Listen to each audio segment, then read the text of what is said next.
from God our Father and our Lord Jesus Christ. Often, when we've heard this gospel reading, we've focused on the word temptation. It's very easy to focus on temptation and what temptation might mean for us. I'm tempted to have a second cup of coffee or that cookie that looks really delicious. That's not what this temptation is about for us and for Jesus today. Jesus is tempted to deny his identity and his mission.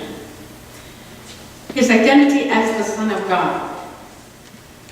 The devil is tempting him to turn away from that and to serve the devil.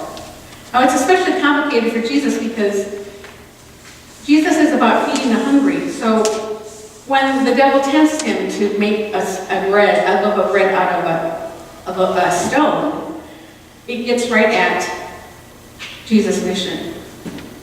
It gets right at Jesus' mission to have authority all over the world, but that's not the kind of God that we have.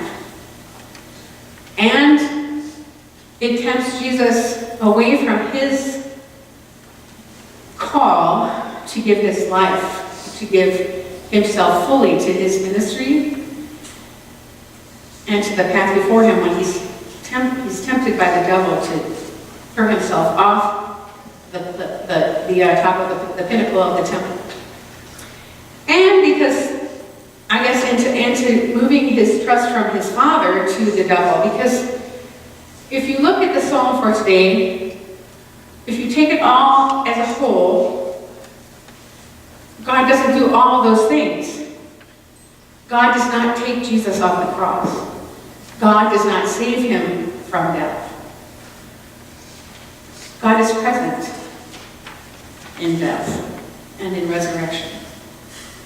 So then what should we think about this text for us today?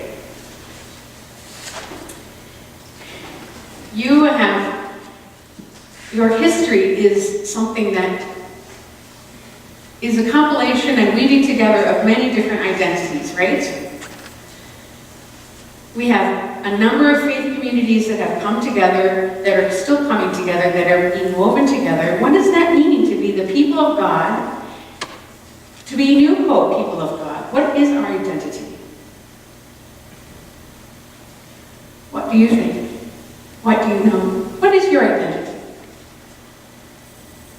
There's no wrong answer. Let's get them out there. Care for others. Caring for others.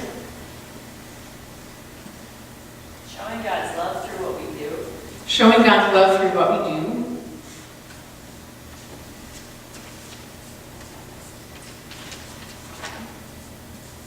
The speaker yesterday at our lead training event in Glarus talked about he asked the question, what is most important to you?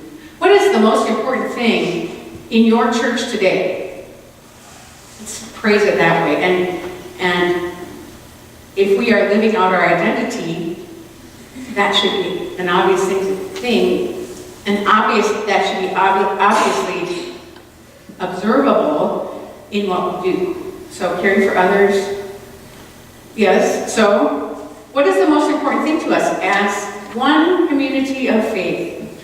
Two sites. Prayer. Okay, what was that? Welcoming to all. Welcoming to all. Yes. Our identity. Who gives us our identity?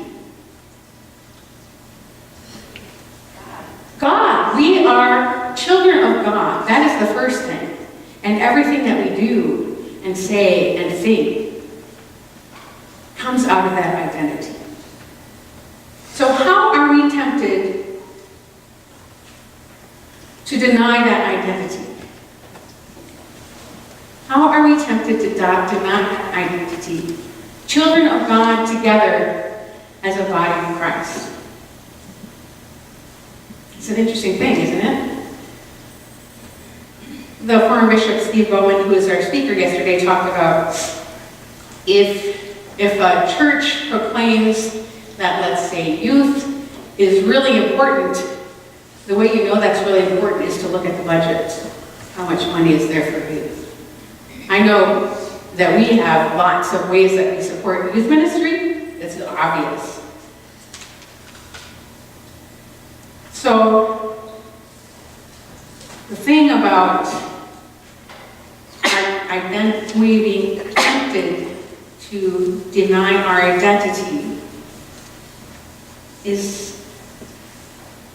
could be a challenging thing for us. Could be a challenging thing, and one of the things that I'm called to do as your interim is to lift up questions that we can reflect about who we are as a people of God and hold a mirror back to. So, what does it mean that we are a community of faith? We are one congregation. What are ways that we live that out? What are ways that's reflected in the way we carry out ministry, how we worship together, how we live our lives together?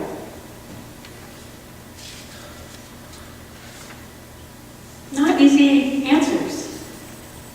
And one of the things that I'm becoming more and more aware of is we have distinct cultures that we are living out of, whether we realize it or not. We have 3 congregations that have come together with another one we've been dating, but we're not together with. That's still in our history. We have 2 lovely facilities, one that has a challenging issue with the basement. We're called to answer the hard questions about how we do mission, what is our mission in this place, and how do we carry it out, and how are our values, our identity lived out in how people see us in the community. What is New Hope known for in the community? The community that gives scholarships to young people and supports them. I know that's one thing. What are other things? House the food pantry. House the food pantry. And collect. Not just opening that door, but there are a lot of things that go into that, right? What else are we known for? You might not have answers that come to you directly. These are questions that I want us to be pondering and thinking and looking at and praying about honestly, so that we have a really good understanding of who we are, so that we have a clear understanding of where we're going. We need to know where we're going before we can even think about calling a new pastor.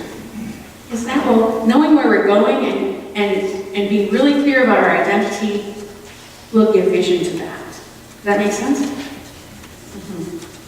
So I want you to think about, what does it mean to have formed a new congregation? What does that mean? What is God calling us to be and do in this setting of Blanchardville and Holiday and beyond? Be courageous, be creative, be dreaming. We will be gifted with resources when our Trinity building is sold. And unless we are very clear about what we are going to do with those resources, those financial resources, before we get them, we will not have direction. Those gifts will allow us to live more and more into our identity as New Hope Lutheran. So I invite you to be praying about that and pondering that, and knowing that we will have a responsibility to steward those resources in a way that blesses God and blesses our mission and ministry together. Let us not be tempted to turn away from our identity as children of God in this place, called to do mission to Blanchardville, Hollandale, and to the world. Amen.